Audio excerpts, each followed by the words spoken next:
Ito guys, ang Alabang Medical Clinic. Ito yung patient registration. Mas pinalawak ng Alabang Medical Clinic ngayon guys. Ayan. O, tingnan naman ninyo. Siyempre, bago kayo magpakonsulta, magbayad muna kayo. At dito naman yung laboratory sa bandang kanan guys. Radiology at saka ang laboratory para sa mga dugo. Test sa mga dugo. Ayan. Dito sa bandang dulo.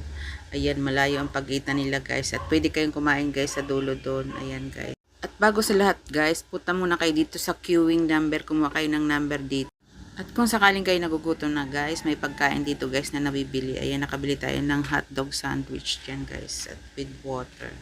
Ayan, nagutom ang inyong indies. Kumain muna sa tabi-tabi dyan. Dito naman yung mga doktor ninyo. Dito nyo makikita kung naka-duty ba sila o hindi. Ayan. At ito naman yung kanilang outpatient facilities. O, diba ang lawak guys, ang linis. Ang gandang tingnan. At syempre guys, hindi naman natin naising pumunta dyan sa hospital. Kaya alagaan natin ang ating kalusugan.